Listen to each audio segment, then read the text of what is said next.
So this Sunday, AOC went on Jake Tapper's show on CNN and gave what was really just a shitty interview. And to my surprise, because normally on lefty Twitter, especially lately, when it comes to things having to do with AOC and Ilhan Omar or Bernie Sanders, there is this divide in lefty Twitter where some people are onto the game. They caught on to the bullshit and they know that AOC and Bernie Sanders aren't really doing anything, so they call them out. And then there's this other half of lefty Twitter that still kind of defends them and says that they're doing the best they can. Well, to my surprise, after this interview, there wasn't really that much of a split in lefty Twitter on this. Everybody was calling her out for different parts of this interview. And the only people who were praising her were the shit libs and partisan hacks like Neera Tanden. And the reason is because in this interview, AOC came off like every other weaselly, evasive politician in Congress, which is the exact opposite of what she built this brand as. She's supposed to be this outsider, bomb thrower, coming in to take on the corruption in the Democratic Party. And that is the exact opposite of what she had on display in this interview. But I'm going to get into some of the things that really irked me about her answer here. I'll get into that a little bit later, but you guys know the deal. I want to do the show full time, but you guys need to help me make it sustainable. So if you guys can help contribute to the show financially, I'd greatly appreciate it. And so much thanks to the people who already have over the last few weeks. So I have the links to my Patreon account in the about page of my YouTube channel. If you feel like you want to do a one-time contribution instead, I also have the link to a PayPal account in the about page of my YouTube channel. And I'm also doing a partnership with a company called Mask Up, where I get a special link that's also in the about page of my YouTube channel. And if you click the link and you go to the website and purchase one of their reusable cloth masks, I get 20% of whatever your sale is. So I get a commission off of that. So if you're looking for a mask, everybody's to wear them inside anyway, you might as well buy them from Mask Up and I get 20%. And this specific video I'm doing right now is going to be about this question that she was asked. Pretty simple question. And there really shouldn't have been no beating around the bush. There shouldn't have been any hedging on this. Jake Tapper asked her, hey, you consider yourself an environmentalist and somebody who cares about actually addressing the climate crisis. You say you're against fracking. Joe Biden is pro-fracking. Doesn't that bother you? That was the question. And AOC did this whole stretched it out and danced around it and threw in a bunch of talking points. But the answer to that question was, no, it doesn't bother me. AOC, so-called, quote, elected progressive, flaming lefty in Congress, says it doesn't bother me that Joe Biden is pro-fracking. So just on the face of it, she's just making two wildly contradictory points. Because she'll say that fracking's bad, it poisons drinking water, it's destructive to the environment. We're already at the brink of climate apocalypse. So yes, we need to ban fracking. And we need to get off of fossil fuels.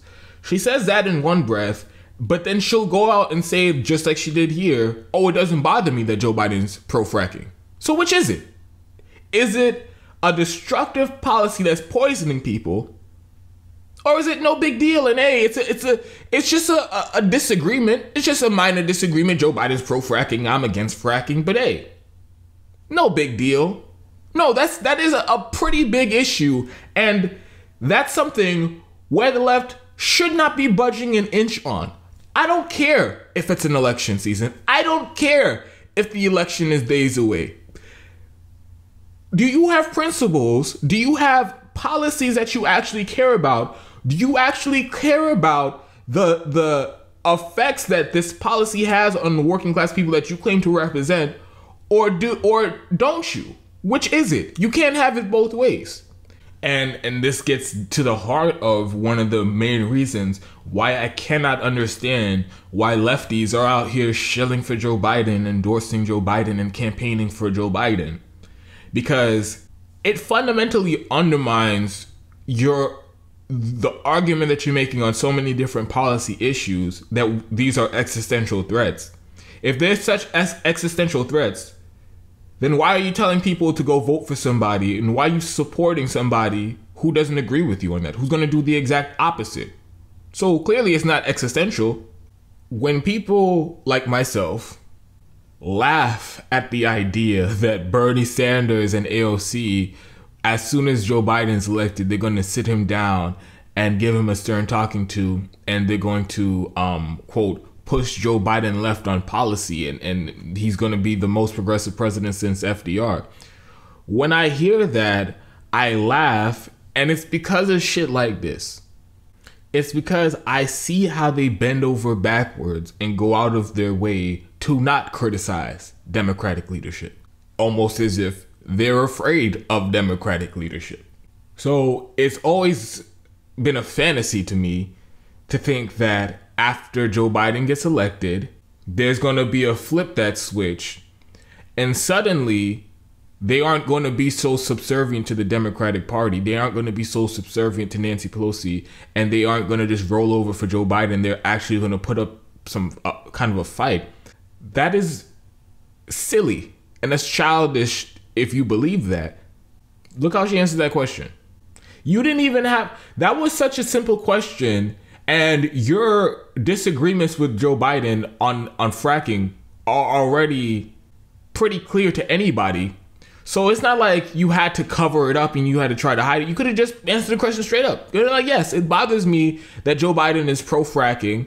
Fracking is destructive to the environment. It poisons people's water, drinking water. So yes, it bothers me that any politician, especially a politician in the Democratic Party, is pro-fracking. She could have just said that. But instead, no, it doesn't bother me. We have our disagreements. Joe Biden likes fracking. I don't like fracking. But hey, we'll see where it goes during his administration. Like, come on. You really think that AOC, it doesn't bother me that Joe Biden is pro-fracking AOC, what she's going to go into the Oval Office and throw down the gauntlet and really challenge Joe Biden on fracking? No, look how pathetic she is already. And more than just this interview, let's get out of the interview. Over the last 2 years, since she's been in Congress, since the Justice Democrats have been in Congress, they've all basically rolled over and gone along with whatever establishment Democrats, corporate Democrats, like Nancy Pelosi and Steny Hoyer and the rest of Democratic leadership, Chuck Schumer, the rest, whatever they say goes. And the Justice Democrats don't really put up that much of a fight. So I keep bringing this up because I genuinely want to answer to this. Why do you think that they are going to magically grow a spine that we have never seen before and actually give Joe Biden some sort of opposition? Why do you think that is? If they couldn't do that when the Democrats were at their weakest, when they only controlled the House, when it was only Nancy Pelosi controlling the House, the Justice Democrats, they still buckled, they still caved, they still laid in a chalk outline of themselves on the ground. Perfect example, like the CARES Act. Where was their fight on the CARES Act? Non-existent. They all voted for the giant corporate scam, largest upward transfer of wealth in the history of humankind. They all went along with it. The so-called social democrats, they all went along with the most corporatist bill, arguably one of the most corporatist bills to ever come out of Congress. With no fight. They got no concessions on it.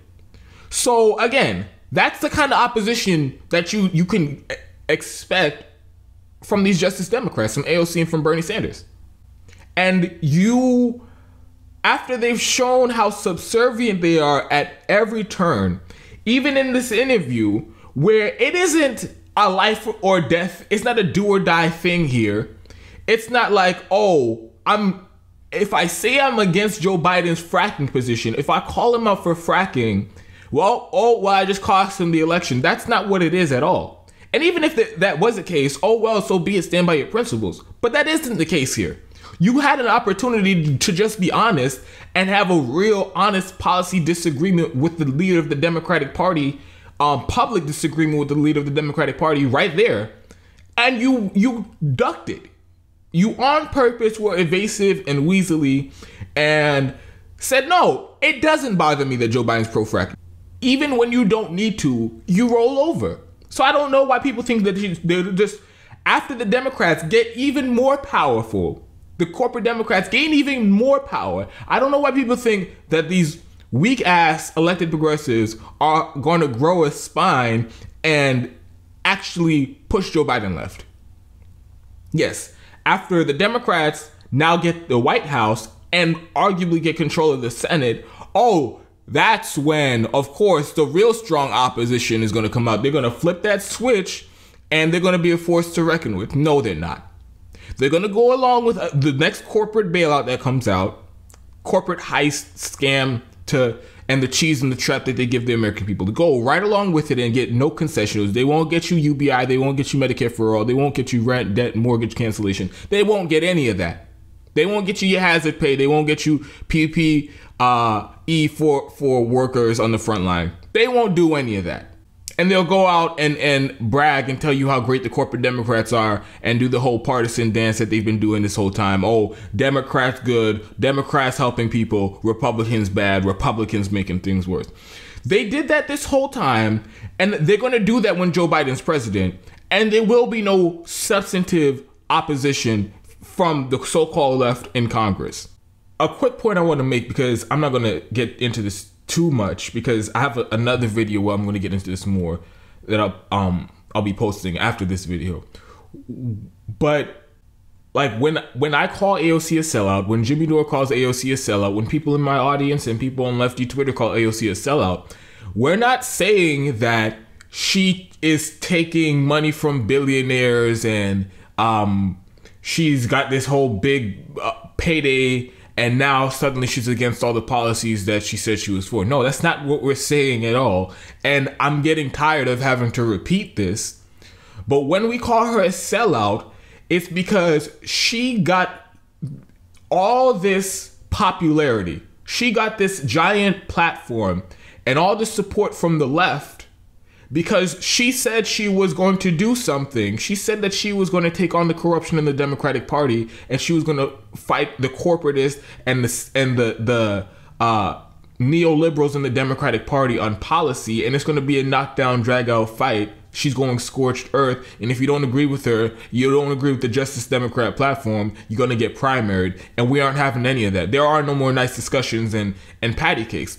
That's what she sold herself as when she was running against Joe Crowley, corporate Democrat extraordinaire, back in 2018.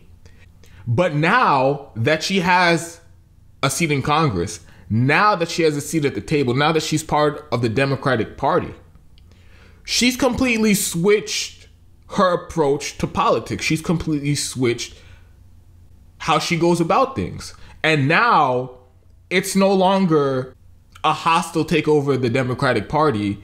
It's, we're just going to do what we can to move up the ranks in the Democratic, but basically incrementalism.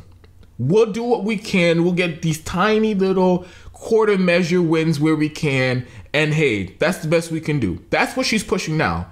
And if she had that same tone, if she had that same attitude, if she had that same approach to politics when she was running against Joe Crowley back in 2018, one, I don't think she would have won. And two, she definitely would not have become this superstar on the left and gotten this all the backing of so many people on the left, myself included, because we would have just seen her as just any typical Democratic politician. And that is the exact opposite of what we wanted and what we were told we were getting from AOC and the rest of the Justice Democrats. So when we call them sellouts, it's not because they took money and completely flipped their position. It's because they got comfortable where they are and they gave up the fight, and it's no longer a hostile takeover of the Democratic Party. It's incrementalism, and we'll get what we get with the Democratic Party, but don't ask for too much. And maybe some point down the line we can get actual left-wing policies.